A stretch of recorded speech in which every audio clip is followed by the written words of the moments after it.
Hello everyone, it's me, Butterfly Spirit, aka Michelle. So guys, today I'm back with another video as part of my grief journey series. And it's been some days since I've done my last video.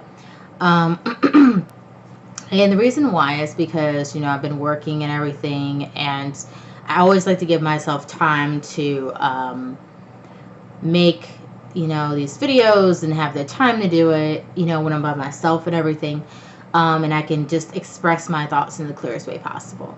So today's video is going to be called Going to My Mom's House. So this particular video is going to be about basically what happened after the last video, which was the phone call. So in this video, I'm going to be talking about um, what happened after I got the phone call about my mom and her passing and stuff. So this particular video is going to go into more detail. This video could be probably long, could be an hour. I don't know, but it probably will be, maybe, or less. It just depends on how long it takes me to tell my story. So, after I got the phone call, I kind of already told you guys that I called my fiance and told him what happened. And then I should have been in the part where I was talking about going to get my fiance. So, case in this already. So, I went to go pick up my fiance, and he happened to be at work, and his boss let him off for the rest of the day. So I was really appreciative of that, because getting this kind of shocking news that I did was really it was really shocking, and I really couldn't believe it myself. And even at this point right now, even though it's been over a month since my mom's passing, even since it's been that long, I still can't believe it happened, and I'm in disbelief. So I just want to let you guys know that grief, it is something that from day to day you can feel really different about, your loved ones passing, or your friends passing, or whomever you're grieving over. And I remember I already told you guys about the fact that I called my job and told them about my mom passing. So getting back to picking up my fiance. So my fiance was basically waiting for me to pick him up. So I went to go pick him up. His job's not too far from our apartment. So got there, picked him up. He got in the car, and I was really wanting my fiance to talk for me, to help me make sense of what was going on. Because I mean, I really didn't know what to say. And being in the disbelief I was in, I was kind of I really just wanted him to talk, because I mean, me talking would make a lot of sense, and so I was just kind of trying to prompt him to talk to me and stuff, because I think I just kind of wanted to take my mind away from the situation and try to give myself a break from it. But he was saying to me, no, I want you to talk. He's like, well, I don't have the words to speak or the things to say. You should be able to say whatever it is that you want to say, because you're the one that's going through this, and you should be able to talk, because you're the one that is going through this, and so you should talk. And at the time, thinking about what he was saying, I myself I think I just wanted him to do most of the talking, because I guess I was just looking for him to comfort me and to just take my mind off of it. But I think he wanted to make it real to me, what was happening. So he just let me do a lot of talking. And I think a majority of the time, while we were traveling to my mom's house, it was just me trying to figure out, asking him questions, what he thought about stuff, and what would he do if he were me and stuff. And my fiance said that, if it was him, he said, well, he would be taking it a lot harder, than I was. He'd be crying and everything, and he wouldn't be able to hold himself together. And, he said the way I was holding things together, was as though, like, it was good, that I was. But then again, like, he didn't understand, like, why I wasn't crying or anything. And the reason why I wasn't, like, doing that on the way there when I was, like, driving down the highway and stuff is because, I really just felt like I wanted to wait to get to my mom's house. I just wanted to wait. I just wanted to see what was happening. That's what I wanted to do. I just really wanted to do that.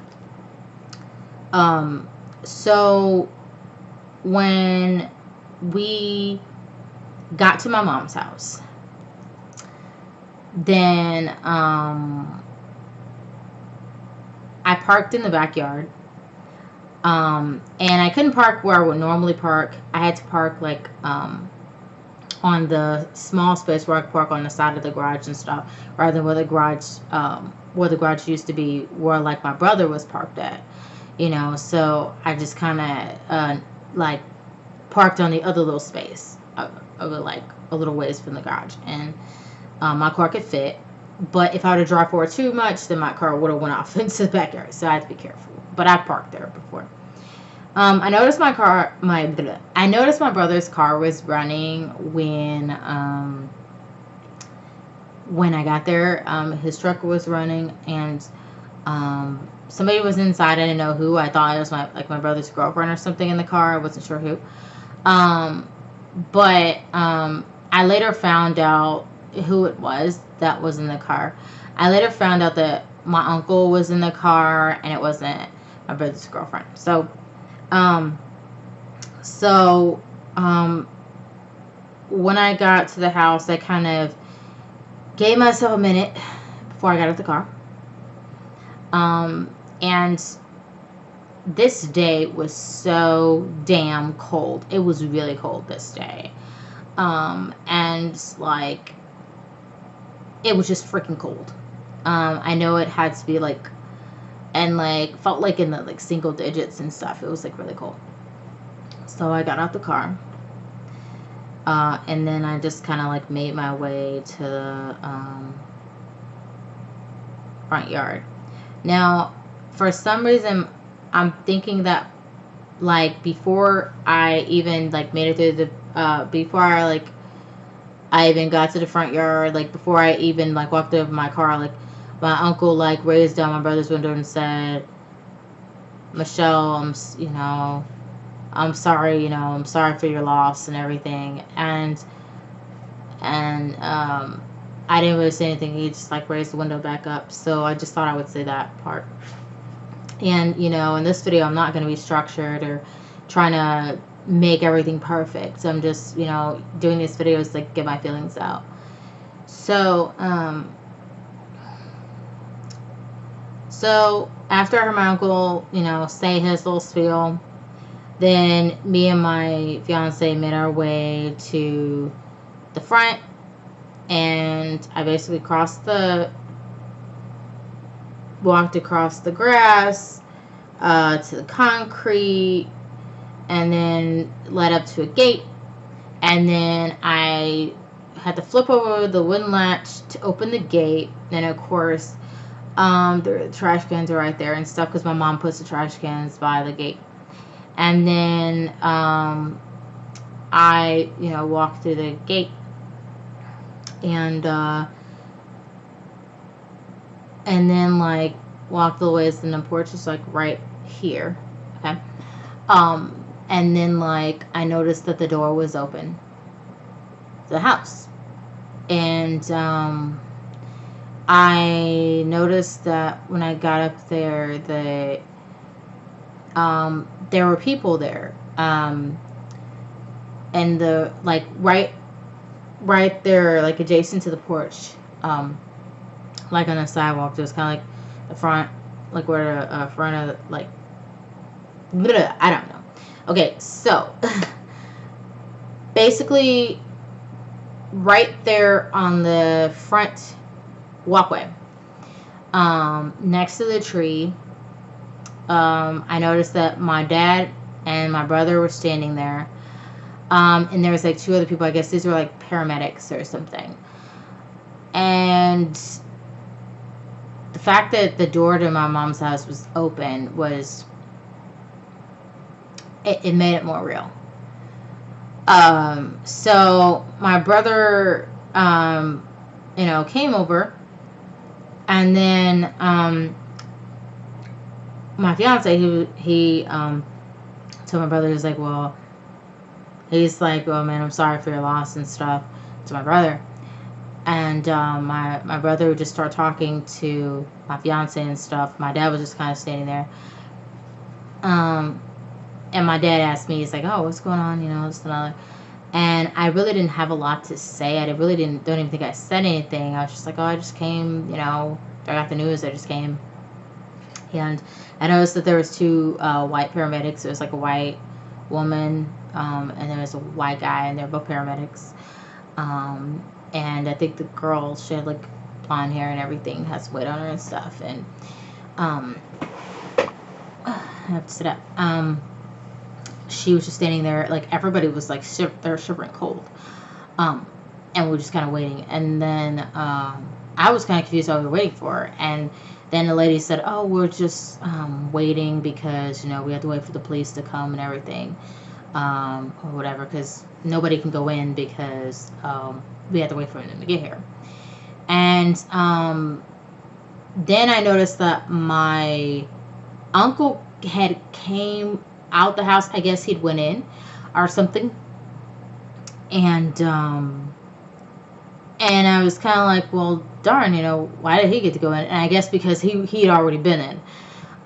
So I was so lost for words. I didn't know what the hell was going on. And part of me wanted to go in the house because I knew inside the house my mom would be in the house. But we couldn't go in. And so, I just, I felt myself, wanting to go in there, but I couldn't go in there. And, in my mind, I was like, well, if my mom had passed, I'd want to see her body, but,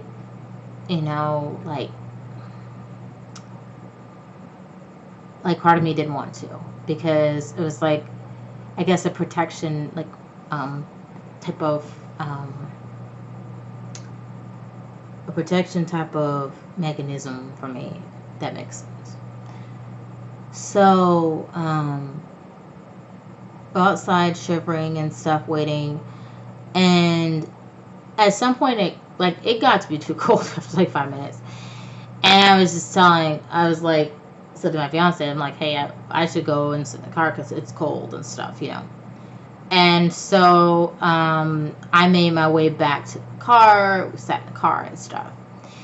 And then we were sitting in there, and I didn't have the car on or anything, even though it was cold. And then my brother came back to the backyard where my car was, and my brother told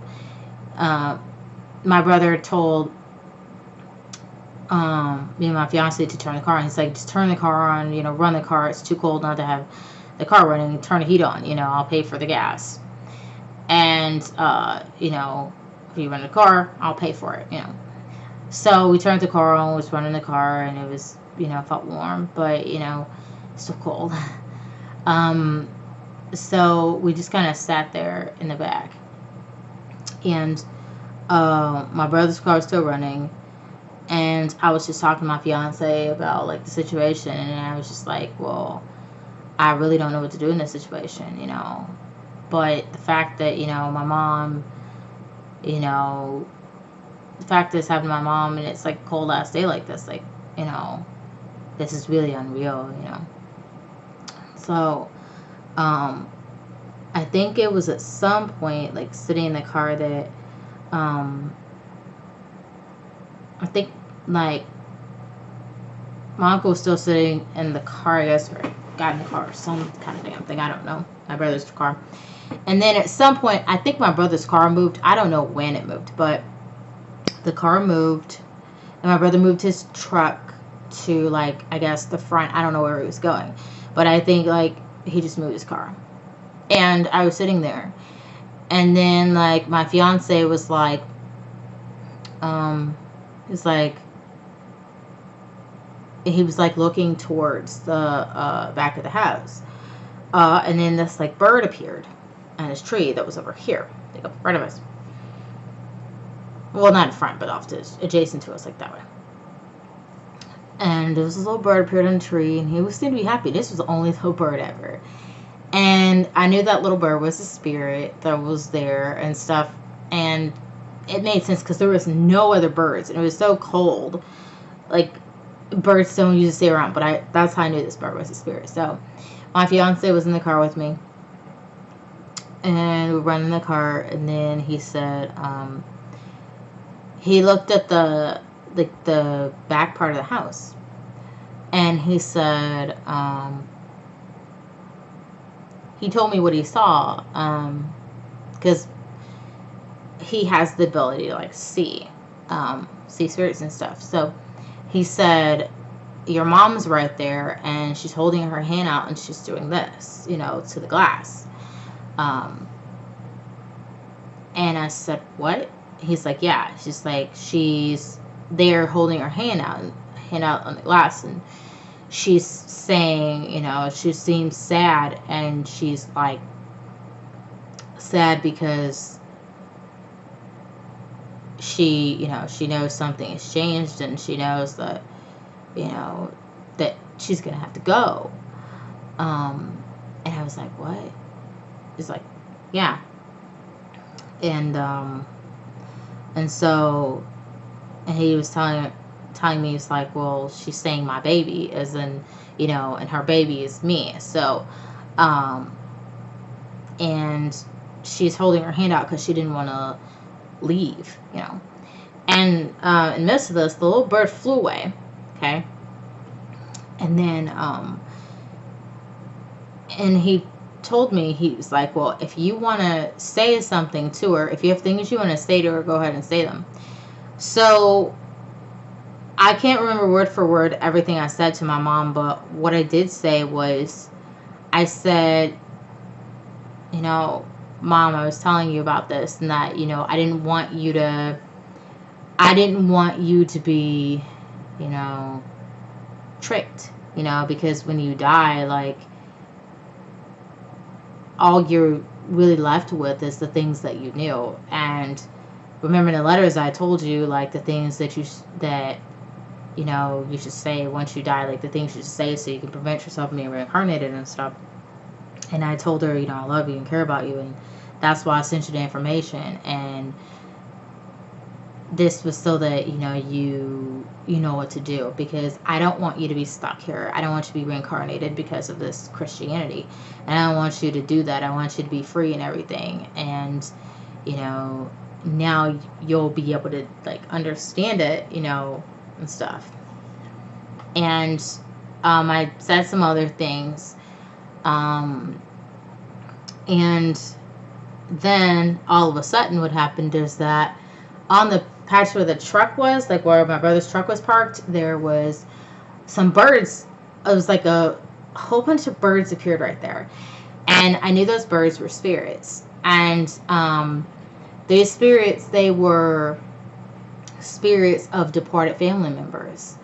And they showed up. As well as the little bird that flew away, he came back too. And then, and my fiance was kind of telling me what was going on. He said, well, they showed up. He's like, your family showed up, and they're over there, and they came to get her.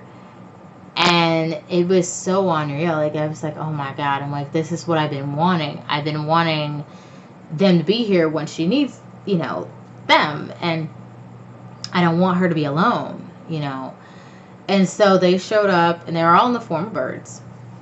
And we could experience them as birds because, like, well, I can't see them with my third eye. So I can't, like, see them in their spirit form, but I can see them as birds, And so, my fiance was telling me what was happening. He was like, well, she she saw them show up, and then my mom responded um, to her mom that had passed some time ago, but was back. My mom said to, her mom, she's like, "How can you be here, Mom? What are you doing here? How were you able to be here? How is this possible?"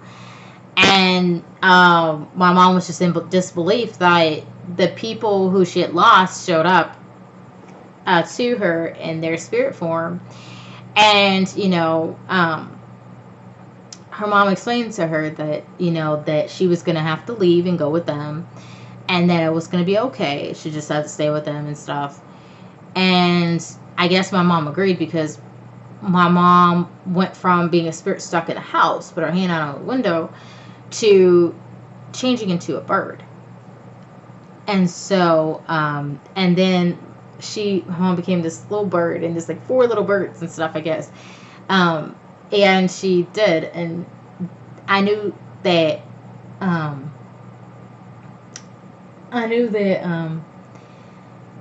it was my mom that she became a bird, because my fiance was like, look, she's trying to get in the car. And it was the bird was trying to get in the car, because my mom didn't want to leave, and she wanted to get in the car. She wanted to be with me, and she didn't want to go. And so she realized she couldn't go when she couldn't get in the car. And so after her tried attempts of trying to jump and get a car, and her windows up, so she couldn't get a car. And so eventually she and the other birds took off, and they left. So I took off in a group, and they left. So basically my departed family members and my mom went, and they left. And once that happened, I felt a sense of joy, because my mom had been lonely and by herself in the house. And my mom believed so hard that if she lived as a Christian, if she did everything according to what the church said and going by the Bible, then things would be better for her. But things never got better for her. And my mom really became very reclusive. Sorry. And she only was around herself, and my mom really never got to explore and do much, like in the years like when I was like in like college and stuff. She didn't, and she just became reclusive. Like I told you guys in the other video, that my mom like was reclusive because of the stuff she was taught in church, and she believed it so hard and stuff. And my mom thought if she went outside, that hell would bust wide open, and then that she just doing it, she would have sinned, and then she would go to hell. And so like literally that's what kept my mom inside. That's why she didn't associate with anybody in my family or anything, because she just felt like that she had to, she felt like she had to just stay by herself. She believed in that, and like not associating with sinners. And that's what she wanted to keep her, stuff away from sinners. So she thought I was a sinner, my brother was a sinner, and my sister was a sinner. So my mom thought all her kids were sinners, me, my brother, and my sister. So so she stayed away from us. And I could tell also that like my mom was suffering, and like she had things that were like attacking her too, like because like she seemed like like she was like disturbed, and she seemed like she was bothered. And for me, I felt like my mom had I felt like she had like something like a schizophrenia of some type that was bothering her. But I don't know if it was schizophrenia as much as it was like a spirit like trying to take hold of her or something, some kind of like demon or negative spirit. And it was like taking a toll on her, which is why she, she thought she was doing the right thing. So, like, I'm really happy that my mom, like, believed me in the end when I was, like, writing these letters and sending them to her and telling her this stuff, because it actually helped her a little bit. So when she passed, that she wouldn't get tricked into being reincarnated again. And, I was successful with, making sure that she wasn't. And so, at this point, like, after, like, my mom and my family members left, like, the party ones left, then, we waited in the car, and then I just felt like, man, it was taking a long time. So I finally, like, I told my fiance, I'm like, hey, go see what's going on. And so my fiance went up there to see what's going on. I guess nothing really changed. And they said they were still waiting for the police. So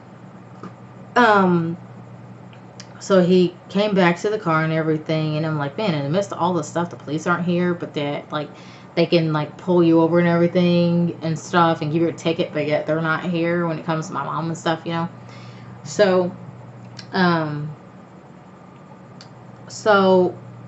what I did was I just kind of waited around a little longer, and then I finally just got fed up. I was sitting in the car, and my fiance was in the car, so I'm like, okay, let's go and see what's going on, because I was like, man, it's really cold, and, if I'm going to do a lot of waiting around, I might as well go home. So when I got out the car, made my way up to the front yard again, near the porch, then, I think we were waiting, I think the police had showed up, and the police was down there, and, they were saying, well, we have to wait for, like, I think it was a private investigator to show up or whatever and stuff. We had to wait for them to show up and stuff, and now them going to the house. Nobody can go in the house. So this point, there was a police officer that was in the house, and, like, preventing people from going in the house. And so, I really felt that, like, not wanting to go in the house. Like, I didn't want to go in the house and see my mom the way that, she was. So, I was okay with the guy being there, but part of me wanted to see, just to confirm that my mom was, like, really gone, So, I was just I was just sitting there, not sitting there, I was standing there. I walked down the steps, and I was standing there, at the like, on the sidewalk in front of the house. And there were police cars and everything, and my brother's car was on the corner, and, like, the police officers were standing there, and we were just kind of waiting. And, because my brother and my dad had went in the house, then I was told that they were going to have to send the police cars because they were witnesses and stuff. And because my uncle went in, he had to go send the police car too. So they both did. They both did. My brother and my dad were in one police car. My uncle was in another. And I kind of thought it was kind of weird, And I was like, well, my uncle was the first one to find my mom. So, I was just kind of trying to put it together, what's going on. Now, what I forgot to say was that when my uncle came out the house, when I was out in front of the porch before, around the porch before, when I first got there, I asked my uncle, I said, well, is my mom okay? What does she look like? Whatever. And my uncle was like, well, she's dead. And I was like, what the fuck? Like, I was, like, literally, like, trying to find out what was going on with my mom. Like, did she look like she was in pain? Did she, like, she suffered? And whatever. When he looked at her body, and he just said she was dead, and I was just like, oh, she's dead. I'm like, what the hell is fucking wrong with, like, him, And from my uncle, I just got, like, this freaking bad vibe the whole time. Like, he was, like, very uncaring and, nothing. So,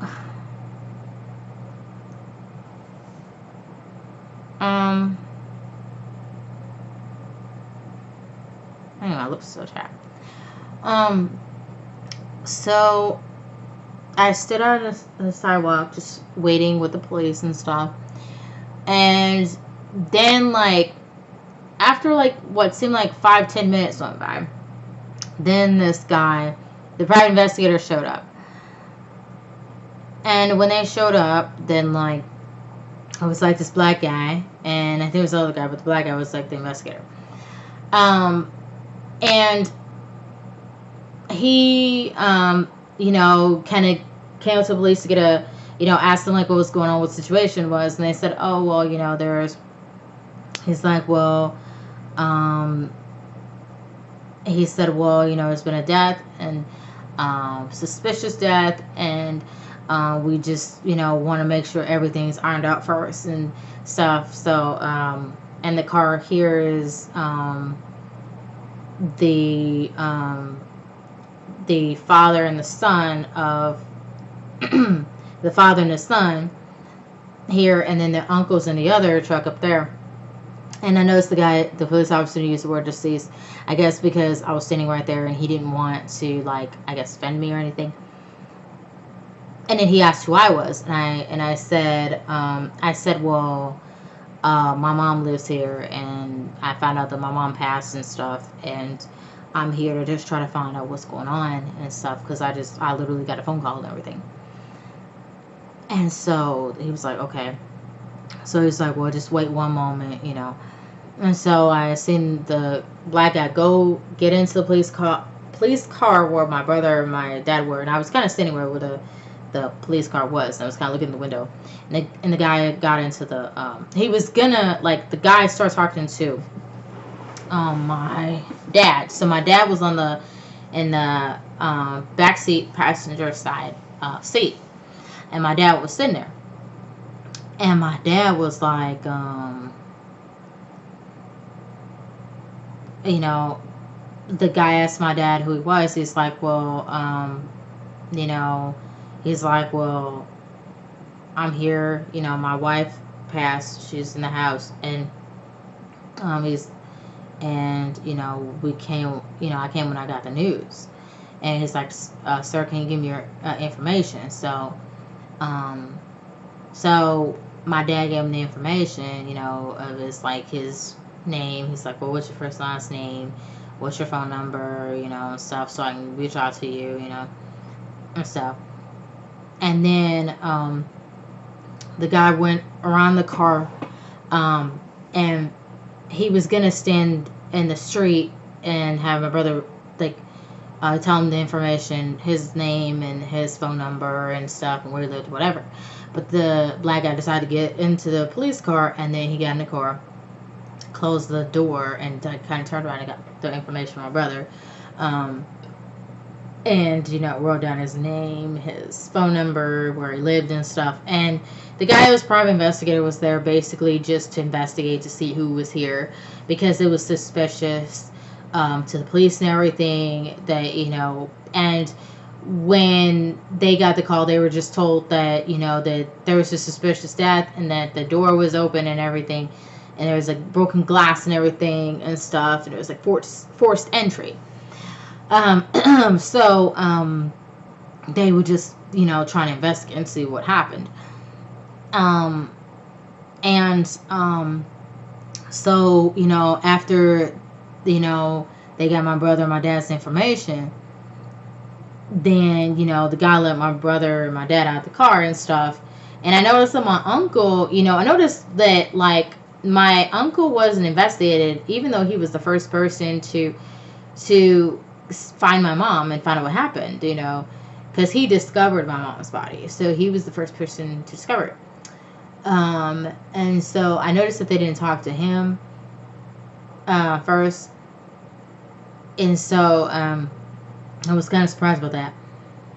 And so and I asked police officers, I said, well, you know, do I have to be here for much longer? You know, I'm kind of getting really cold and I'm kind of want to go home. And they're like, oh, you know, they asked the private investigator, the black dude, and he was like, well, you know, he's like, well, you know, well, she doesn't have to have, she doesn't have to provide any information because, you know, she didn't go in the house or anything, so, you know, she can go home if she needs to. And I still stayed around anyway because I didn't want to leave without, like, any further information, you know. And so the white guy who it came with private investigator, um, he was there, and I think he was I guess he's like, I don't know if he's like a medical examiner or something. And so he was there, and I think that at some point, I think that they went in the house, and then the white guy went in there, and investigated to look at my mom's body, to see if there was anything wrong, and then came back out, and then he came back down there, and there's the police officers, me, my dad, my brother, and the guy was like, well, from what we can tell,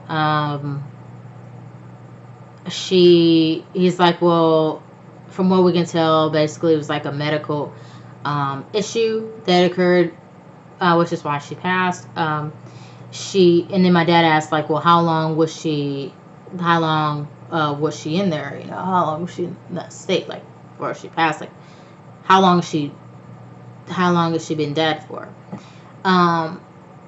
And the guy said maybe 1 or 2 days. So it wasn't very long. It's like 1 or 2 days. And then, like, what happened was, like, he's like, well, the guy that was there, he's like, well, I got those talking, it's like, well, I just want to get, thoughts on her, see if we can see if there's anything more, information you guys can give us. So we were called kind of like in a circle there, like in a huddle kind of, and like we are just there, and then like the guy was asking questions. He was like, well, did she ever do any drugs or anything? And then we were all like, no, she never did drugs or anything like that. And my uncle was there too, standing next to me, and he was like, well, no, she never did that, and it's like, well, did she take any medications? And like, we also, well, no, she didn't take any medications or anything. And he's like, well, we're just trying to rule out causes for anything that could have happened to her, so we can get a better understanding of like how it was, if she was struggling with any kind of sickness or anything before she passed. And then like I noticed that like my dad was trying to talk about the fact that my mom had been sick, because my mom had been having difficulty with her health, like with walking and stuff, and swole legs and stuff. And so my dad was just trying to explain it, and I noticed that like my dad was cut off, from talking to my brother was like, kind of getting upset. And then I noticed that, my uncle got his chance to speak, but my dad didn't. And my dad is the one that lost his wife, he should be able to talk. But then my brother, like, I noticed, like, started getting, like, he's like, well, I'm tired of you saying that my mom's was sick and everything. We know she was sick, but you don't say that. And my brother just got, like, really upset and irate.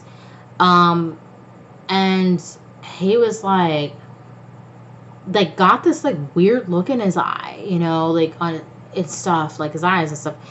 And he was like, well, I'm tired of you talking about my mom being sick and stuff. I'm tired of you doing it, and stuff. And I guess like maybe it was getting to my brother because my mom had passed or something. And I guess it was like getting to him. And he was like kind of walking around, in circles and stuff. And near my dad and stuff. And he's like, I'm tired of you always talking about her like that and stuff. And then like, and like I was surprised that my brother was even doing this. I was like, what the fuck is going on,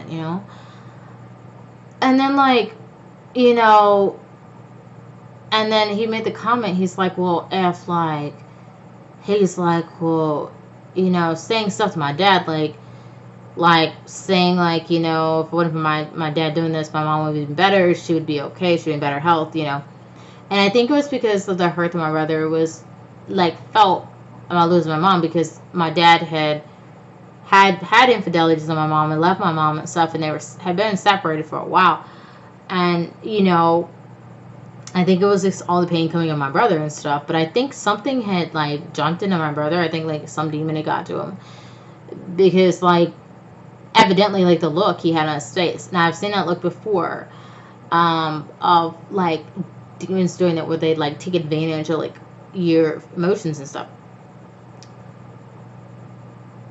And so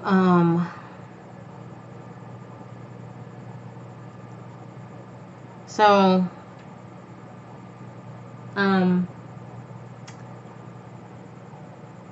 like my brother seemed to be like almost like in the mood to like fight my dad, and I was like, what are you doing, and my brother made the comment of saying, well, you won't.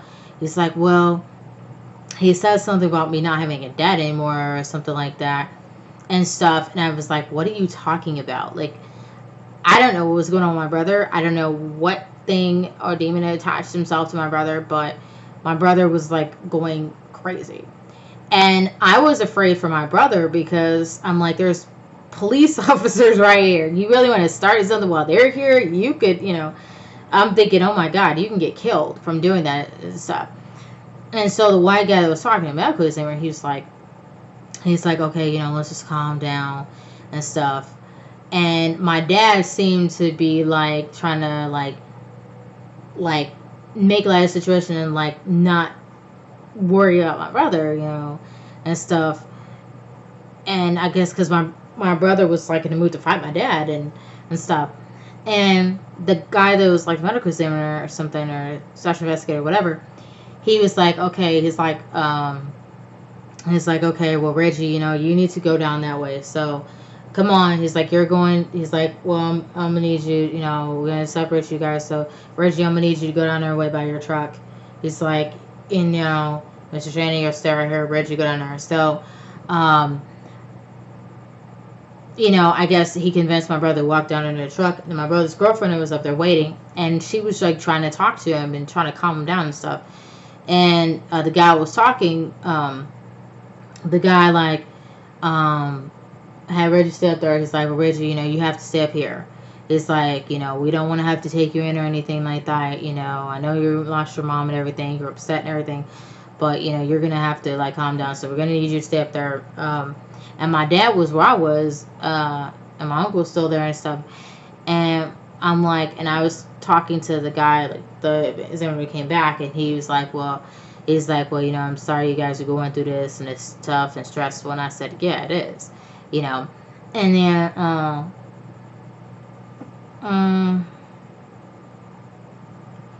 then, like, my uncle, he said, my uncle was like,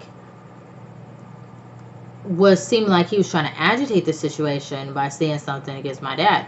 And I was like, we don't need anybody in here stirring up more stuff. I'm like, if anybody needs to leave, you need to leave. Because I was upset because my uncle had no damn care whatsoever but my mom. So I was like, yeah, you need to leave. That's what I told him. And I was like, and then he started talking about my brother and like how my brother's crazy. Oh, your brother's always been crazy. And I'm like, and I told him, I said, you need to leave. You're stirring stuff up, ain't helping. If anybody needs to leave, it's you. So my uncle, I guess he kind of shut up, when I said that. And I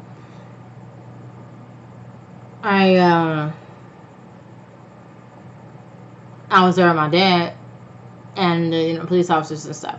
Now for my brother, I'm glad my brother didn't get hurt, but I think if I wasn't there, then things could have been a whole lot worse. So I was waiting, and it was cold and I was like shivering and stuff. But I went back up toward the back because I think I was saying, well, I'm going to go ahead and leave. So I was said and stuff. And I told my dad, and so I was going to leave. And so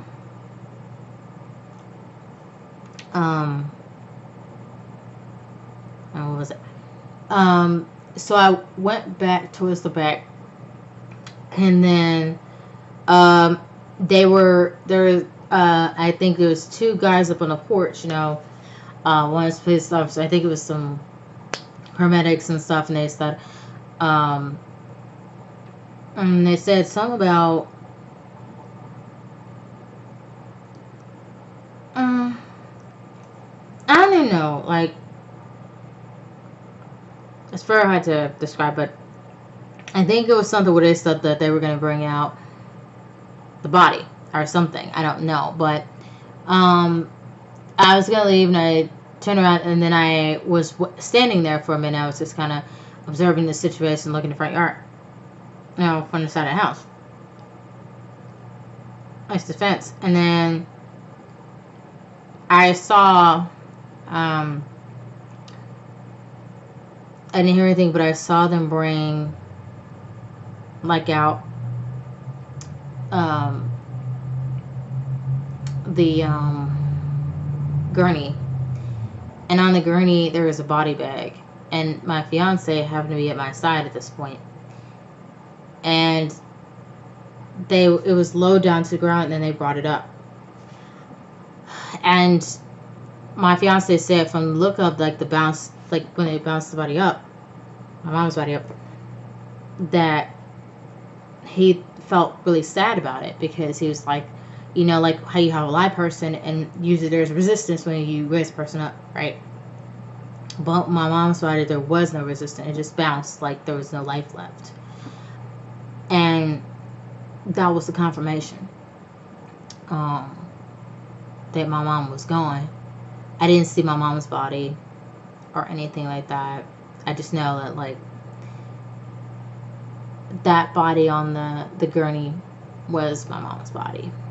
And I could tell it was her body because it was the length of her body. And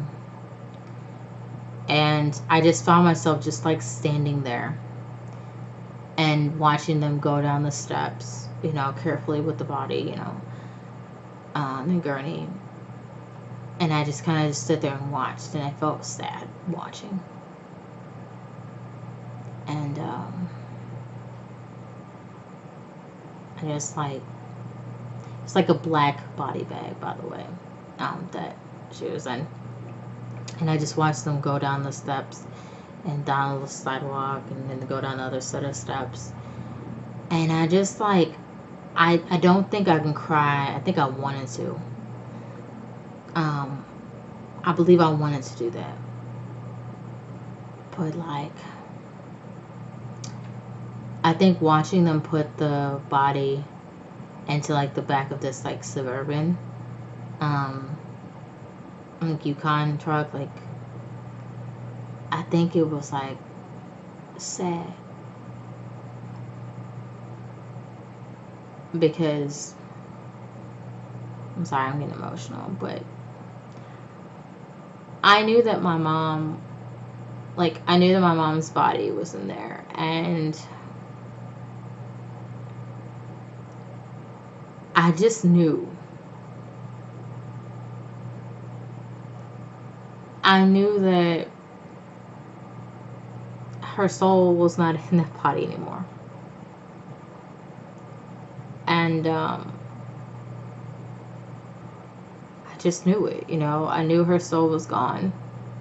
And I think it didn't really click until like they put her body in there,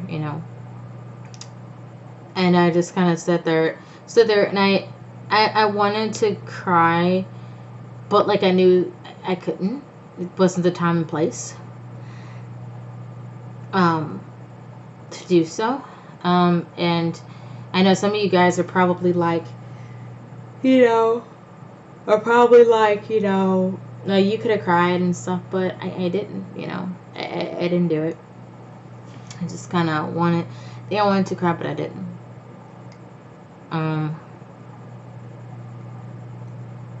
So I just kind of just watched it. The thing didn't right away. They just kind of closed the doors and stuff, and I knew the body was in there. Uh,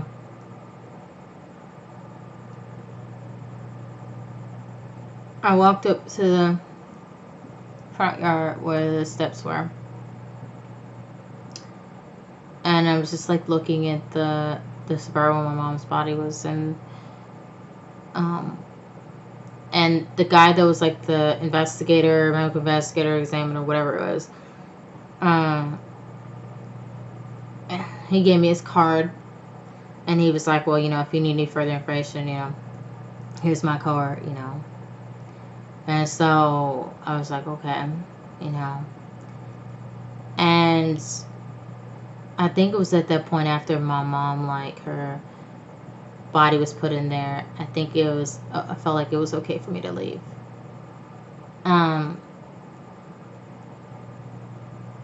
So, like, I told my dad I was leaving. My brother's girlfriend was still trying to, you know, console my brother. And, I guess, and I was just like, okay, I'm just gonna leave, you know. So I told my dad, I'm like, I'm just gonna leave. And he's like, what? I'm like, yeah, I'm gonna leave. It's really cold and stuff, and I'm gonna just go home. So I, you know, left. You know, my dad didn't say anything about calling him or anything. He was just like, okay. And, so I just, like, walked to the back. My car was, got in the car.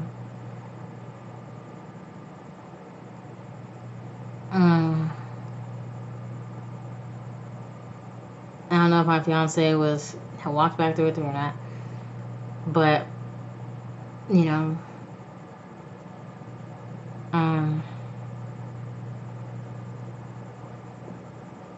by the time I was ready to go, he was there in the car, so I guess maybe walk back with me. I don't know. So I started the car, put on my seatbelt, and I backed the car up, and I started, you know, I slowly drove, driving up the alley, and I could see the Suburban. I turned left. No, I'm sorry. I turned right out of the alley. Drove. And there's like some people, like when I was trying to go down this hill, then there's people like blocking the street, and I was like, come, you know, and I got mad and stuff at them. I was like, come on, you know, it's taking forever to go past.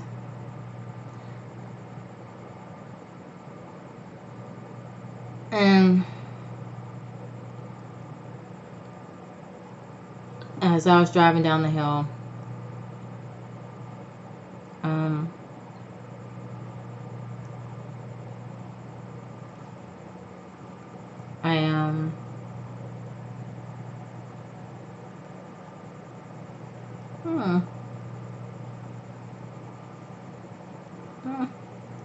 hold on. My lips are chapping. But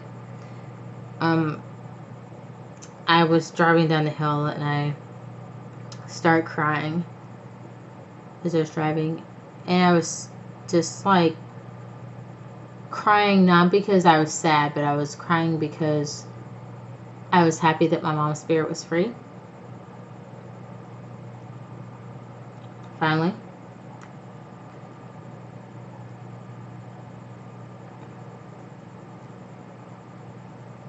And I just found myself like driving home. I'm trying to think.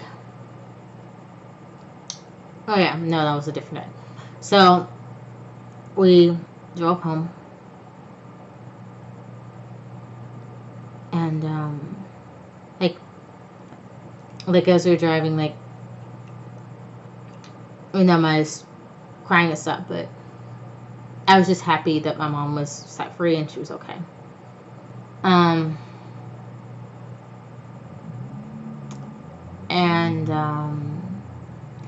when I was driving down the highway, I got a sign of my mom, and it was the smell of bubblegum out of nowhere. And I've never smelled the smell of bubblegum in my car, but I just smelled this bubblegum smell in my car. It was so sweet and smelled really good.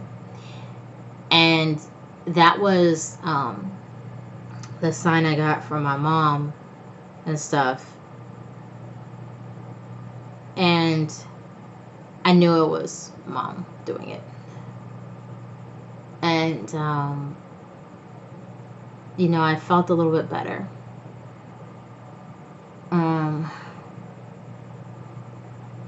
Despite what I went through and stuff. And I felt warmer, you know, too, as I was going home with the heat blowing and stuff.